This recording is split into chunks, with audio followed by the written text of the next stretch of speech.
Bom, pessoal, então retomando, agora efeitos da declaração de inconstitucionalidade. Ou então, julgado procedente a ação, procedente a DI, a lei ou o ato impugnado é declarado inconstitucional. É declarado, portanto, incompatível com a Constituição. Nós temos que analisar algumas regras procedimentais importantes para que se dê essa declaração de inconstitucionalidade. A primeira regra importante você encontra no artigo 22 da Lei 9868 de 99. O artigo 22 ele exige para a declaração de inconstitucionalidade, para apreciar, portanto, a constitucionalidade, lei ou ato normativo, que você tenha a presença de, no mínimo, 8 ministros. Então, é necessário, para o julgamento da ADI, para que você declare, portanto, para que o tribunal declare uma norma inconstitucional, que você tenha a presença de, no mínimo, 8 ministros. Esse é o quórum de funcionamento. Olha o que diz lá no artigo 22 da Lei 9868 de 99. A decisão sobre a constitucionalidade ou inconstitucionalidade de lei ou ato normativo somente será tomada se presente na sessão pelo menos 8 ministros. Então, esse quórum, como eu disse, é o quórum de funcionamento. Então, é necessário que você tenha, na sessão em que se aprecia a constitucionalidade ou inconstitucionalidade de lei ou ato normativo, 2/3 dos membros do STF, que é o equivalente a 8 ministros. Então, é importante que você tenha a presença de 8 ministros para que você possa julgar, para que você possa, portanto, apreciar a constitucionalidade de lei ou ato normativo. Já a declaração em si, a declaração de inconstitucionalidade, ela vai exigir o quórum de maioria absoluta. Para que o tribunal, portanto, declare uma norma incompatível com a Constituição, será necessário um voto de maioria absoluta dos membros do tribunal, 11 ministros, maioria absoluta, 6 votos. Então, 6 votos necessários para a declaração de inconstitucionalidade. Professor, mas vamos imaginar que você tem empate. Um ministro não pode votar, impedido por qualquer motivo. Então você tem lá 10 votos a serem computados. Um, como eu disse, não pode votar. 5 ministros votam sim. 5 ministros votam não. Sim pela procedência do pedido, pela inconstitucionalidade. E 5 não pela improcedência do pedido, ou seja, pela constitucionalidade do ato. Então eu tenho 5 votos entendendo que o ato é inconstitucional, portanto, pela procedência do pedido na DI, e 5 votos entendendo que o ato é constitucional pela improcedência do pedido na ADI. Nós vamos ter aqui uma declaração de inconstitucionalidade ou uma declaração de constitucionalidade? Uma declaração de constitucionalidade. Então, quando você não tiver 6 votos, que é o número necessário para se declarar a norma inconstitucional, a norma vai ser declarada constitucional. E vai ser declarada constitucional em razão do princípio da presunção de constitucionalidade. Professor, mas lá no 23, exige também maioria absoluta para declaração de constitucionalidade. Eu vou te explicar o 23. Olha o que diz lá. 23. Efetuado o julgamento, proclamar-se-á a constitucionalidade ou a inconstitucionalidade, então veja que fala constitucionalidade ou a inconstitucionalidade da disposição ou da norma impugnada, se em um ou noutro sentido, se tiverem manifestado pelo menos 6 ministros, quer se trate de ação direta de inconstitucionalidade ou de ação declaratória de constitucionalidade. Então está dizendo aqui, professor, exige pelo menos 6 votos, seja para declarar inconstitucional ou para declarar constitucional. Você tem que tomar muito cuidado com o que está dito aqui. Por quê? Porque a declaração de inconstitucionalidade, ela vai sim exigir manifestação de no mínimo 6 ministros, 6 votos, portanto. E por que isso? Porque você precisa que a declaração de inconstitucionalidade reflita o entendimento do tribunal. Ou seja, o Poder Judiciário, representado aqui na figura do STF, que declara inconstitucional uma norma editada por outro poder. Então, a declaração de inconstitucionalidade ela tem que refletir o entendimento do STF. Leia-se o entendimento do órgão de cúpula do Poder Judiciário. E para que essa decisão reflita o entendimento do STF, é necessário que você tenha, no mínimo, 6 votos. Se você tem 5 votos no sentido da inconstitucionalidade e 5 votos no sentido da constitucionalidade, lembrando aqui no exemplo, né, um dos ministros não pode votar por qualquer motivo, mas não pode votar. Não tem aqui o número mínimo necessário de votos que reflita o entendimento do tribunal, porque você tem empate. Então, se eu tenho 5 pela constitucionalidade e 5 pela inconstitucionalidade, qual é o entendimento do tribunal? Não sei.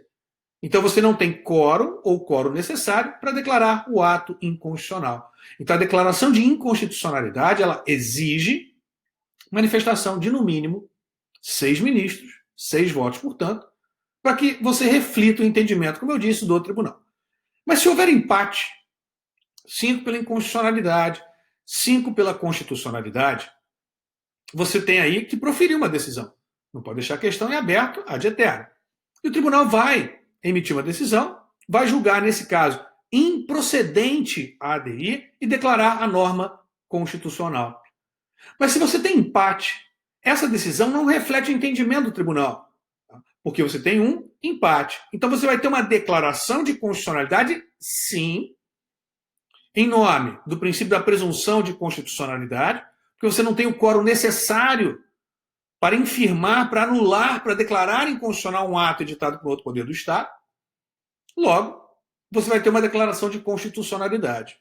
Mas como não reflete o entendimento do tribunal, porque você não tem maioria, essa decisão que declara a constitucionalidade, nesse caso de empate, não vai ser dotada de efeito vinculante. Porque o efeito vinculante, ele tem que vincular ao entendimento do tribunal. E qual é o entendimento do tribunal nesse caso? Não sei. 5 entendem que é constitucional e 5 entendem que é inconstitucional. A declaração vai ser de constitucionalidade em razão da presunção de constitucionalidade das leis e atos normativos. Mas essa decisão não tem efeito vinculante, porque você não tem maioria absoluta formada para refletir o entendimento do tribunal que vincule a administração pública, que vincule os demais órgãos do poder judiciário, embora você tenha, como dito, uma declaração de constitucionalidade. É mais ou menos aquela ideia que vocês conhecem bem, né? No caso de empate do HC. Você tem empate no HC. Você tem empate, veja só. Então você não tem um entendimento do tribunal, seja favorável ou contrário à concessão da ordem, à concessão da liberdade. Será concedida a liberdade, pois, no caso de empate, prevalece aquela que for mais favorável ao preso. Né? Nesse caso, prevalece a mais favorável à constitucionalidade do ato. Então, no caso de empate, por força do princípio da presunção de constitucionalidade das leis e atos normativos, você vai ter uma declaração de constitucionalidade.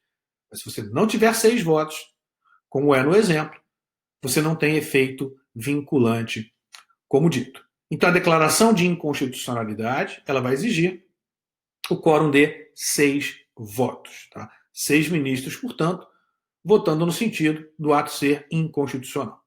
Aqui uma outra observação também muito importante.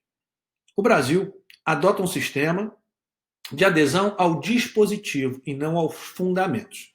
Então é possível que esses 6 votos tenham fundamentos distintos. Então, veja, 6 ministros entendem que é inconstitucional. Ok. Você tem uma declaração de inconstitucionalidade. Mesmo que os fundamentos sejam distintos. Então, por exemplo, o primeiro-ministro acha que a lei viola o artigo 5º da Constituição. Caput. O segundo acha que viola o artigo 6º caput. O terceiro acha que viola o artigo 7º. E assim sucessivamente. Cada um por fundamento diverso. Então não importa aqui o fundamento da decisão, mas importa sim se os ministros entendem que o ato é ou não inconstitucional.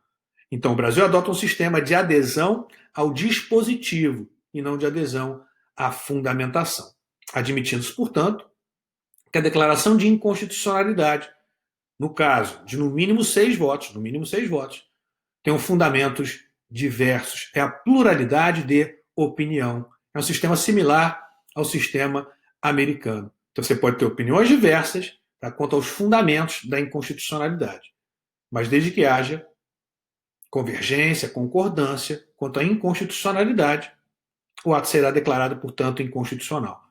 Então, repito, não importa se você tem fundamento distinto. O que importa é que você tenha necessariamente, pelo menos, 6 votos, entendendo que aquele ato é inconstitucional. Então, é possível que você tenha fundamentos, muitas vezes até mesmo fundamentos contraditórios. Isso vai trazer um problema. Vai trazer um problema principalmente quando a gente tratar do efeito vinculante, e é bom vocês guardarem isso, né? A gente vai discutir se o efeito vinculante se limita ao dispositivo, se o efeito vinculante alcança a própria fundamentação. Mas isso a gente vai falar já já. Então, por enquanto, basta você entender que é necessário, para que se aprecie a constitucionalidade ou inconstitucionalidade de lei ou ato normativo, a presença de 8 ministros. A declaração de inconstitucionalidade vai exigir, no mínimo, 6 votos. Não havendo 6 votos, não se pode declarar a inconstitucionalidade. Havendo empate, o ato será declarado constitucional em razão da presunção de constitucionalidade das leis e atos normativos.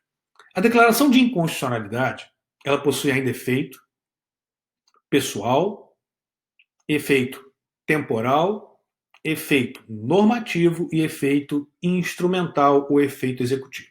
A gente vai analisar todos eles. Então, começando com o efeito pessoal da decisão.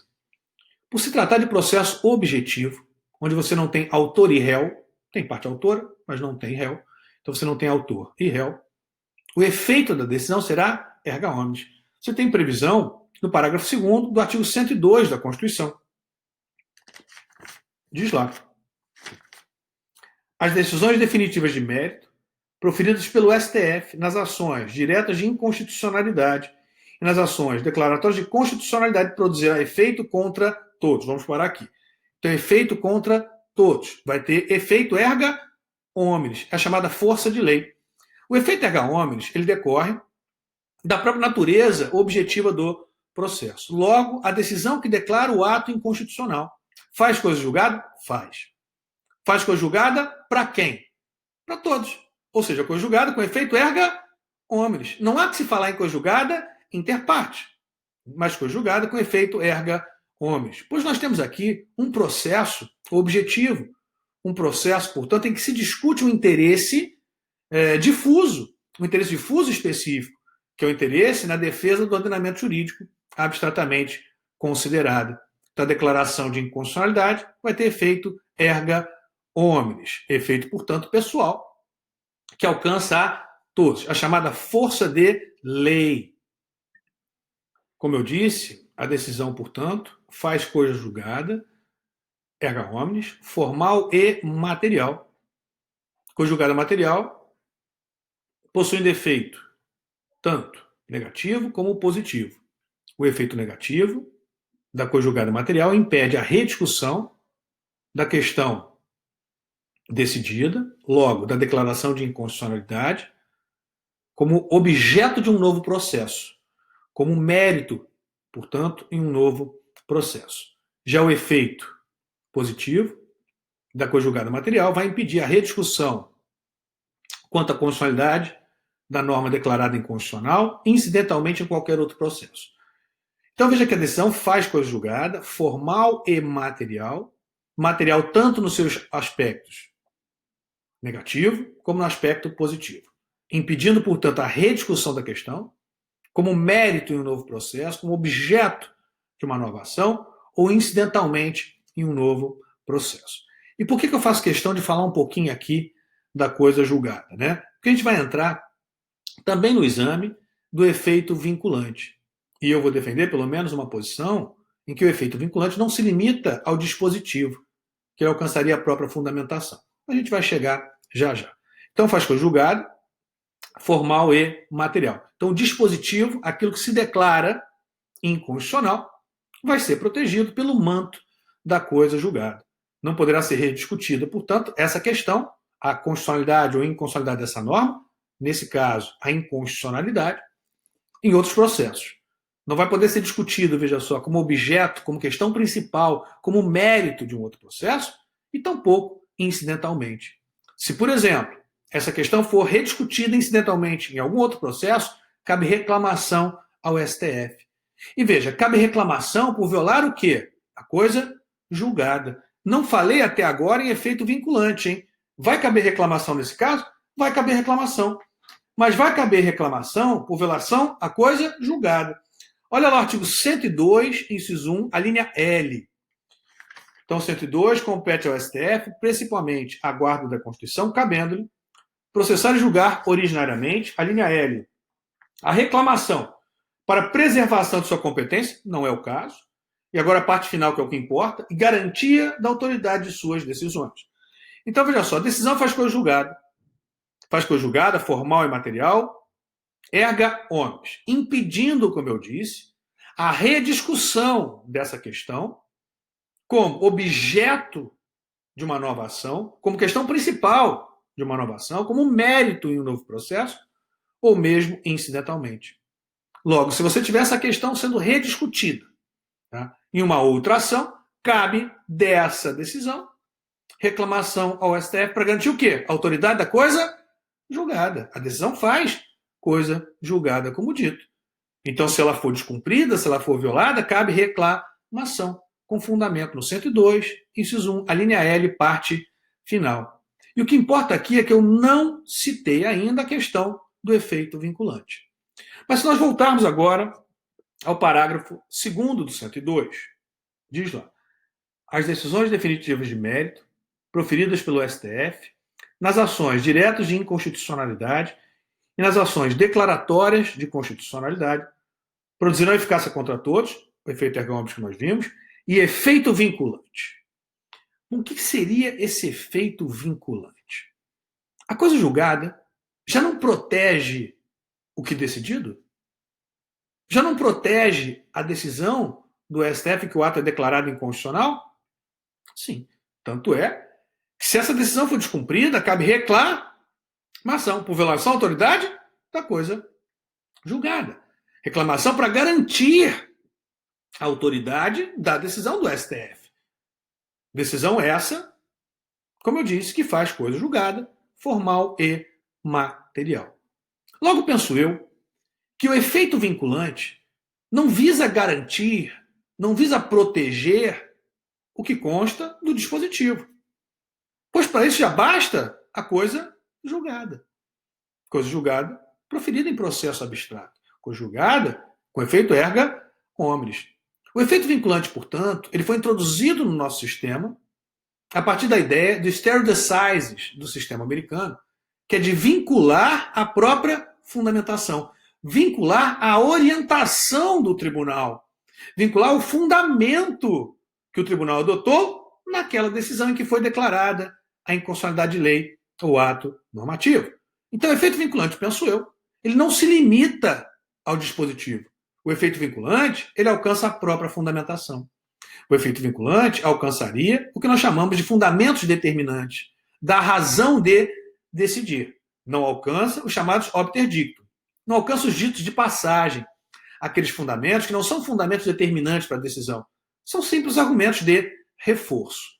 Professor, como que eu vou saber a diferença se um fundamento é um fundamento determinante ou se é um mero argumento de reforço? Você pode adotar o processo de eliminação hipotética. Você retira o fundamento e vê se a decisão se altera. Se retirar do fundamento a decisão se altera, o fundamento era determinante.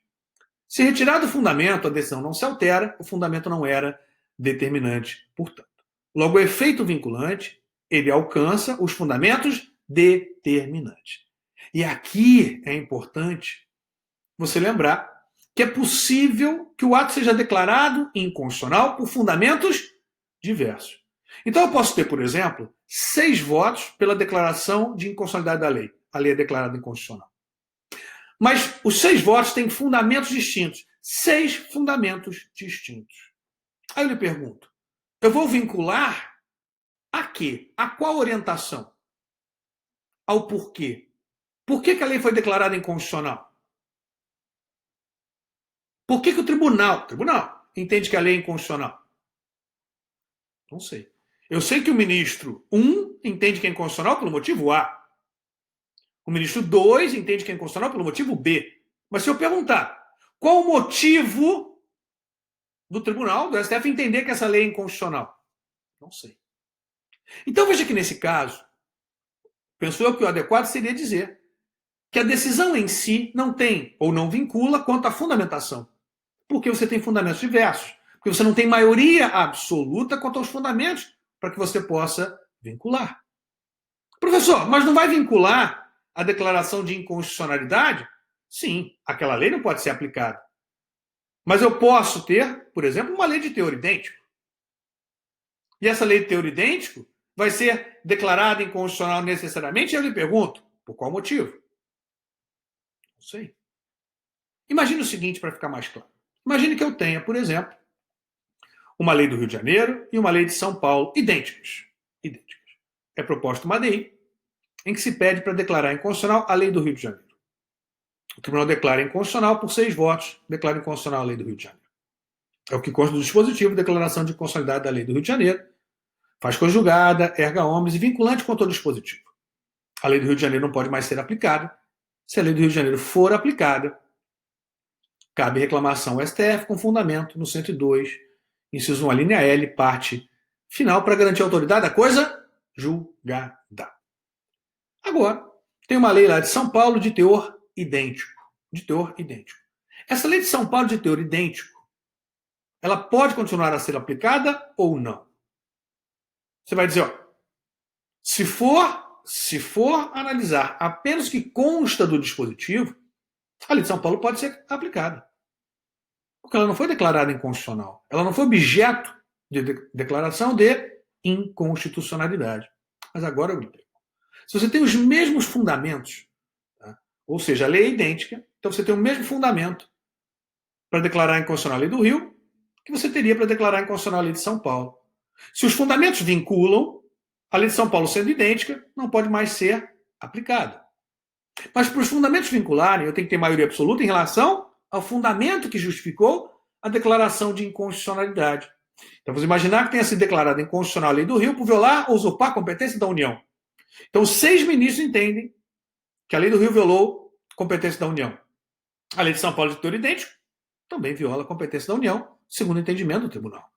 Porque o fundamento nesse caso é o mesmo. Eu tenho maioria absoluta quanto aos fundamentos. Então você tem uma orientação do tribunal, tá, que é a orientação tomada por maioria absoluta quanto à declaração de inconstitucionalidade da lei do Rio. Se você vincula a essa fundamentação, alcança também outras normas de teor idêntico. Então a lei de São Paulo não poderia mais ser aplicada. Se fosse aplicada, caberia reclamação ao STF. Mas reclamação por violar a autoridade da coisa julgada? Não. Reclamação por violar os fundamentos determinantes daquela decisão que possui efeito vinculante.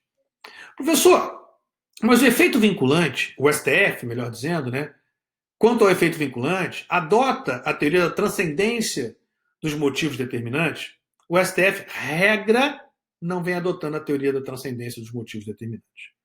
O STF, em regra, entende que o efeito vinculante, assim como a eficácia erga omnes, se limita ao dispositivo e não alcança a fundamentação. Mas eu disse em regra. O STF vem mitigando esse entendimento pontualmente. Tá? Por exemplo, a DPF 130, o STF aplicou na DPF 130 a teoria da transcendência dos motivos determinantes, indicando que a fundamentação ela também possui efeito vinculante. E, claro, só vai possuir efeito vinculante se houver maioria quanto aos fundamentos. Aí, nesse caso, eu tenho que ter maioria quanto aos mesmos fundamentos para que você possa vincular a fundamentação. Se for o caso, como eu disse, de fundamentos diversos, e você não tiver maioria quanto ao fundamento, não há como você falar em efeito vinculante quanto aos fundamentos, pois você não tem aqui um entendimento que possa ser tido como entendimento do tribunal. Então, eu defendo que o efeito vinculante não se limita ao dispositivo, alcança também a fundamentação. Mas para que a fundamentação vincule, é necessário que você tenha maioria absoluta em relação aos mesmos fundamentos. Tá? Se não houver maioria quanto aos mesmos fundamentos, o ato pode ser declarado inconstitucional, mas aí você não terá vinculação aos motivos determinantes. Vai vincular por óbvio ao dispositivo, vai vincular por óbvio a declaração de inconstitucionalidade, mas isso em razão da própria autoridade da coisa julgada. Nesse sentido, que eu aqui defendo, você tem entre os processualistas, por exemplo, o Daniel Assunção, amigo meu, processualista civil, né? Vocês devem conhecer, um grande autor de processo civil, que também defende que o efeito vinculante não se limita ao dispositivo. Pois para garantir o que consta do dispositivo, como nós dissemos, basta coisa julgada. Então, o efeito vinculante é a introdução no nosso sistema da ideia de stare decisis. Stare decisis tem como fim vincular a orientação que o tribunal adotou naquela respectiva decisão, vincular a própria fundamentação. Mas, como eu disse, o STF não vem adotando essa posição como regra. Então, em regra, o STF entende que o efeito vinculante não alcança a fundamentação, se limita, portanto, ao dispositivo. Mas, como eu disse, excepcionalmente, casos pontuais, o STF vem sim aceitando, admitindo, nesses casos, a chamada transcendência dos motivos determinantes, ou seja, a vinculação à própria fundamentação.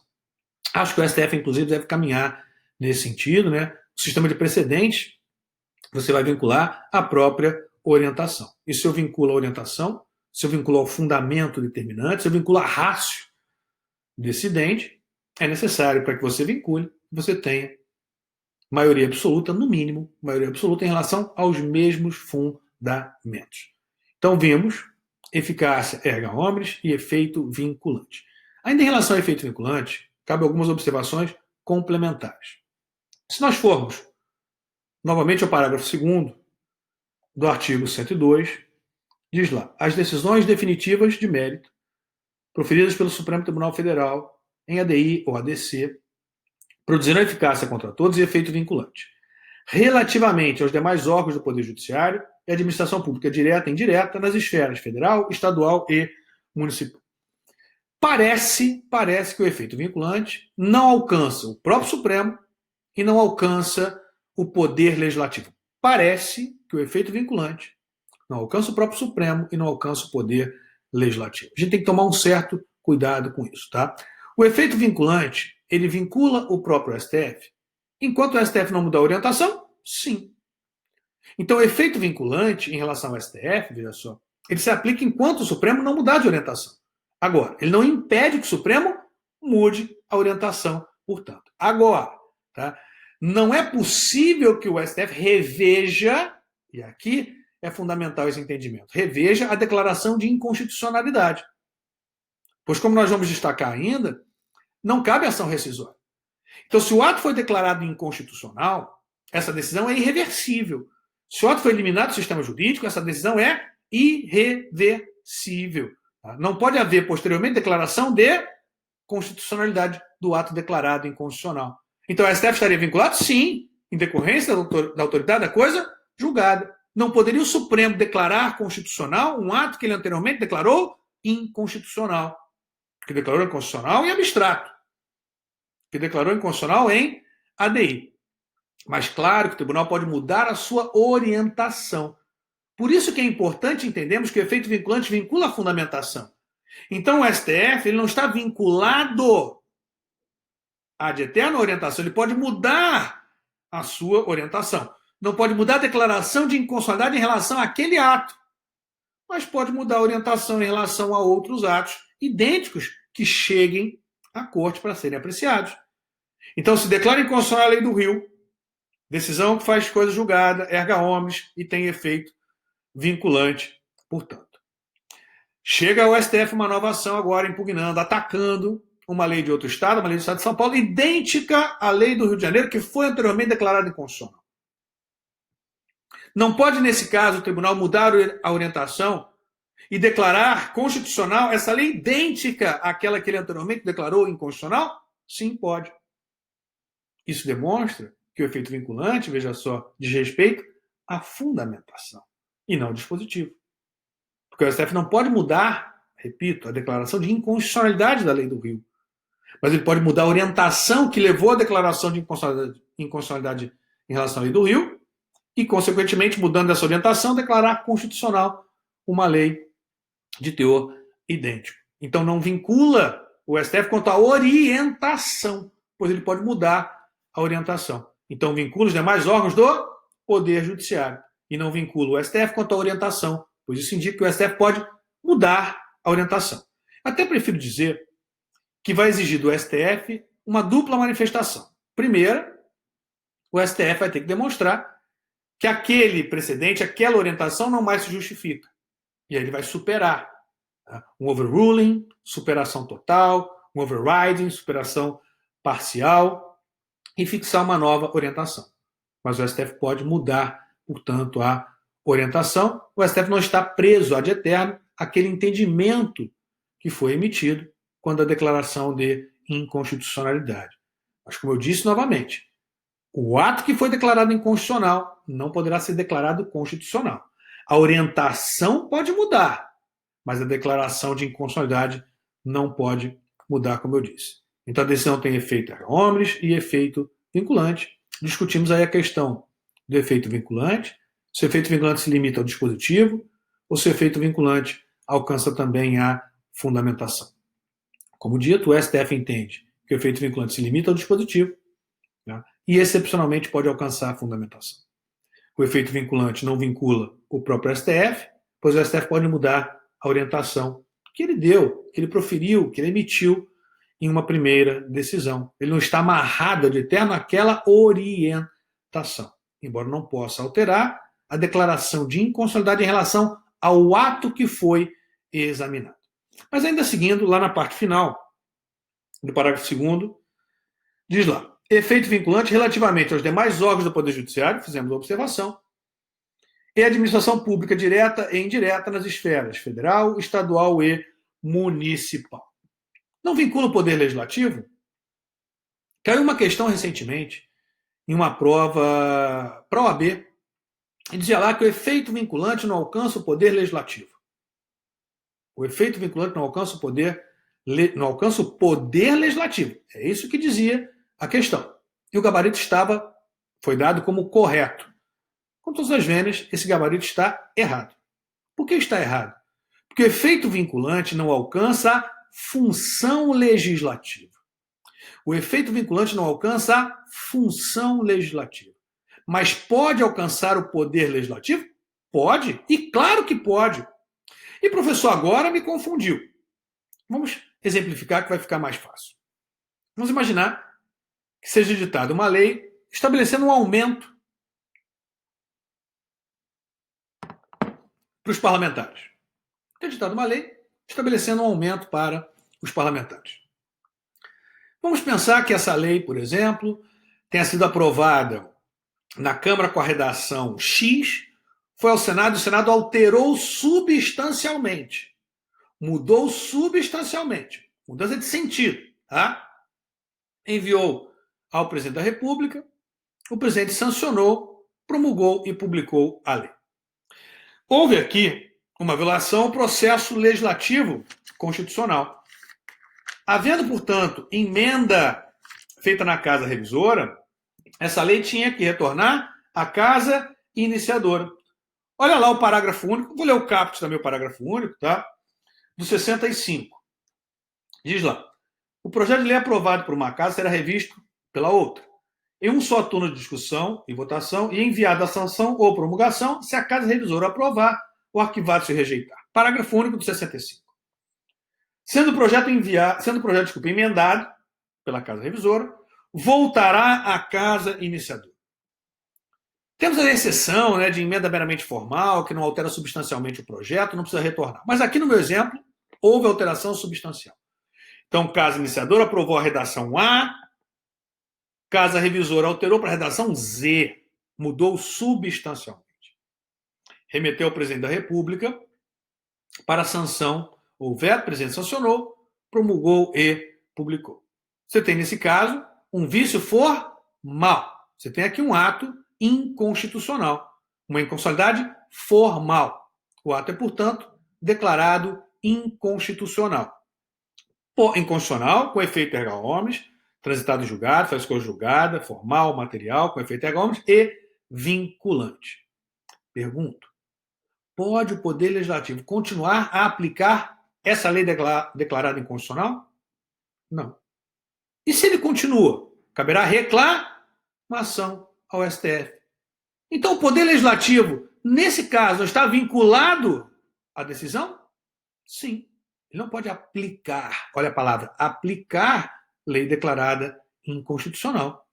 Agora, nada impede que o legislador edite uma nova norma de teor idêntico. Ele não está impedido, veja só, de editar uma nova norma idêntica àquela declarada inconstitucional. pois o efeito vinculante não alcança a função legislativa, embora possa alcançar o poder legislativo, desde que o mesmo não esteja na função legislativa. Então, muito cuidado. Tá? O efeito vinculante, ele pode alcançar o poder legislativo? Pode, desde que não se trate de função legislativa. Então, efeito erga omnes e efeito vinculante. Importante ainda analisarmos o efeito normativo da decisão e o efeito executivo da decisão ou instrumental da decisão. O efeito normativo da decisão diz respeito à norma que é declarada inconstitucional. O efeito normativo da decisão, ele terá efeito ex tunc, retroativo, expulsando, eliminando a norma do ordenamento jurídico, desde o momento em que ela foi editada. Então, declara-se o ato inconstitucional, pronuncia-se a nulidade do ato, esse ato é eliminado do sistema jurídico, com todos os efeitos por ele produzidos, retroativamente, desde o momento em que o ato foi editado. Por exemplo, imaginemos que você tenha uma lei de 1990, que institui um tributo. Tá? Essa lei veio cobrando esse tributo durante 20 anos. O tribunal declara essa norma inconstitucional, pronuncia a nulidade dessa norma. Regra é que essa decisão tenha como efeito normativo a eliminação da norma do sistema jurídico, retroativamente, apagando-se todos os efeitos produzidos por ela, pela norma, desde o momento que a norma foi editada. Esse é o efeito normativo. Então, o efeito normativo, ex tunc, retroativo, elimina, expulsa a norma do ordenamento jurídico e apaga todos os efeitos produzidos pela norma desde o momento em que a norma foi editada. Mas você não pode confundir com o chamado efeito executivo da sentença, o efeito instrumental da decisão. O efeito instrumental, o executivo da sentença ou da decisão, ele vai se dar a partir do momento que a decisão for publicada. O efeito vinculante, portanto, ele não é retroativo. Eu não posso vincular o que foi feito antes. Eu só posso vincular da decisão em diante. Então, o efeito vinculante, veja só, ele vai se aplicar a partir do momento que a decisão for publicada. Então, a decisão vai ter efeito normativo, retroativo, e efeito executivo, instrumental, ex nunc, ou a partir da publicação em diante, que são coisas distintas. Então, você não pode dizer, por exemplo, que uma decisão proferida em 1990 violou a autoridade da decisão proferida pelo STF no ano 2000, porque a decisão foi anterior. Óbvio que você não tem aqui efeito vinculante em relação a essa decisão anterior. Como é que eu vou vincular uma decisão que foi proferida antes de eu emitir esse comando com efeito vinculante? Não pode. Então, o efeito vinculante, veja só, diz respeito ao efeito instrumental, ao efeito executivo da sentença ou da decisão. E, nesse caso, vai ser ex nunc. A lei traz também esse efeito. Diz lá, na lei, artigo 28, dentro do prazo de 10 dias após o trânsito em julgado da decisão, o Supremo Tribunal Federal fará publicar, em sessão especial do Diário da Justiça e do Diário Oficial da União, a parte dispositiva do acordo. Só a partir dessa publicação é que podemos falar em efeito vinculante. A partir da publicação em diante. Agora, a eliminação do ato, a eliminação dos efeitos produzidos pelo ato declarado inconstitucional, essa será retroativa. Então, não confundir a eficácia normativa da decisão com a eficácia executiva ou instrumental da sentença. Então, a decisão terá efeito ex tunc, retroativo, eliminando o ato do sistema jurídico e todos os efeitos produzidos por esse ato. Então, efeito pessoal, erga omnes vinculante, efeito temporal, ex tunc ou retroativo, quanto à eficácia normativa da decisão, e efeito ex nunc, quanto à eficácia executiva da decisão. Da decisão. Tá? Não da declaração de inconstitucionalidade, da decisão, da sentença. Tá? A sentença vai vincular a partir do momento que ela for publicada, a partir do momento dali em diante. Mas nós podemos ter ainda modulação dos efeitos temporais da decisão. Então é possível que o tribunal, por razões de segurança jurídica ou excepcional interesse social, module os efeitos da decisão, podendo dar à decisão retroatividade mitigada, podendo dar à decisão efeito ex nunc ou dar à decisão efeito prospectivo. Vamos visualizar. Então tem uma lei de 90 que é atacada. Vamos imaginar essa lei de 90 que criou um tributo, tá? E já começou a ser cobrado. Então está sendo cobrado. Essa lei foi atacada em 95. Via DI, atacada em 95. O tribunal não se manifestou, conheceu a ação, não se manifestou ainda, o processo demora. No ano de 2000, o tribunal declara essa lei de 90 inconstitucional. Ação proposta em 95. Lei de 90, ação proposta em 95, declaração de inconstitucionalidade de 2000. A regra é que a declaração de inconstitucionalidade tem efeito retroativo, eliminando esse ato do sistema jurídico retroativamente, apagando todos os efeitos, desde o momento em que ele foi editado, 90. Então, apagando tudo que foi cobrado de 90 a 2000, mandando devolver o dinheiro. Mas o tribunal pode modular os efeitos da decisão. Então, a primeira técnica de modulação, efeito ex tunc mitigado. Efeito ex tunc mitigado. O efeito continua a ser retroativo, mas o tribunal mitiga a retroatividade. Mantém, portanto, efeitos passados. Então, apaga parte do que foi produzido, mas também mantém parte do que foi produzido. Então, no nosso exemplo, o tribunal pode apagar os efeitos produzidos pela lei de 95 a 2000 e manter o que foi produzido com base na lei de 90 a 95.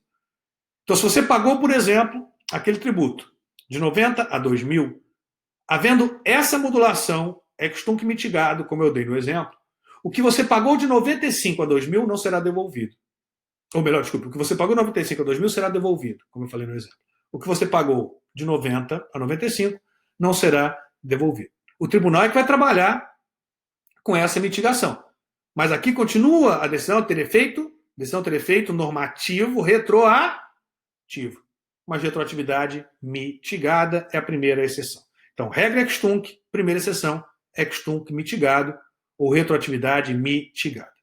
Segunda exceção ou modulação temporal é o efeito ex nunc. O tribunal pode manter tudo que foi produzido com base no ato até a declaração de inconstitucionalidade e suspender a eficácia dali para frente, dali em diante. Então, no nosso exemplo, se você pagou de 90 a 2000, você não vai ter devolvido nada.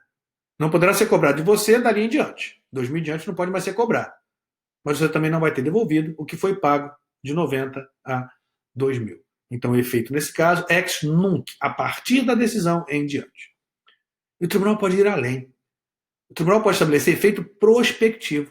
Pode declarar inconstitucional em 2000 e dizer, olha, declarei inconstitucional em 2000, não vou apagar nada do que foi produzido com base no ato antes da minha decisão. E mais ainda, vou manter esse ato eficaz por um período de tempo após a decisão.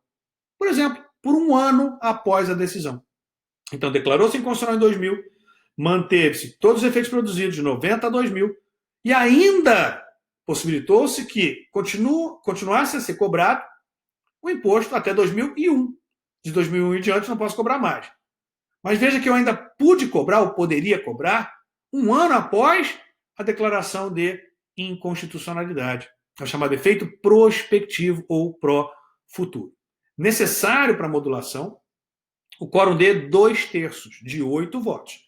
Então, a declaração de inconstitucionalidade exige 6 votos. A modulação exige 8 votos. Manifestação de 2/3. É como dispõe a lei. Olha lá, artigo 27. Diz lá, da Lei 9868 de 99. Ao declarar a inconstitucionalidade de lei ou ato normativo e tendo em vista razões de segurança jurídica ou excepcional interesse social, poderá o Supremo Tribunal Federal, por maioria de 2/3 de seus membros, 8 votos, restringir os efeitos daquela declaração. Ou seja, restringir o efeito retroativo, retroatividade mitigada. Ou decidir que ela só tem eficácia a partir do seu trânsito em julgado, ex nunc, ou, veja só, outro momento que venha a ser fixado pelo tribunal, que é o efeito prospectivo, o efeito pró-futuro. Então, a regra é eficácia ex tunc, mas pode sim ser estabelecido efeito prospectivo ou efeito pró-futuro. Efeito ex nunc, efeito prospectivo e efeito ex tunc mitigado. Então, regra ex tunc, exceções. Ex tunc mitigado, ex nunc ou ainda efeito prospectivo. Necessário para modulação, aprovação quanto à modulação de no mínimo 8 ministros ou 2/3. Vimos, portanto, efeito da decisão.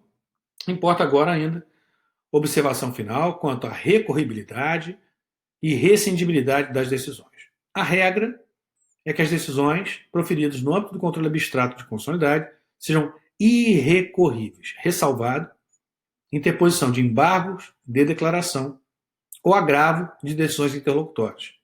Também não é possível ação rescisória. Então, uma vez transitado julgado, não cabe ação rescisória, como dito. Então, as decisões são irrecorríveis, ressalvadas hipóteses de embargo de declaração ou de agravo de decisão interlocutória, e as decisões são também irrescindíveis. É o que dispõe o artigo 26 da lei. Diz lá: a decisão que declara a constitucionalidade ou inconstitucionalidade de lei ou ato normativo, em ação direta ou em ação declaratória, é irrecorrível, ressalvada a interposição de embargos declaratórios, não podendo igualmente ser objeto de ação rescisória. Então, as decisões são irrecorríveis e irrescindíveis, tanto em ADI como em ADC. Na ADC, a gente vai fazer uma observação importante quanto à coisa julgada na ADC, que é diferente, tá? Então, você não pode usar necessariamente os argumentos que dissemos aqui para ADC. Lá na ADC, a gente vai fazer os comentários pertinentes à coisa julgada proferida na ação declaratória de constitucionalidade. Bom, visto ADI, vimos lá conceito e finalidade,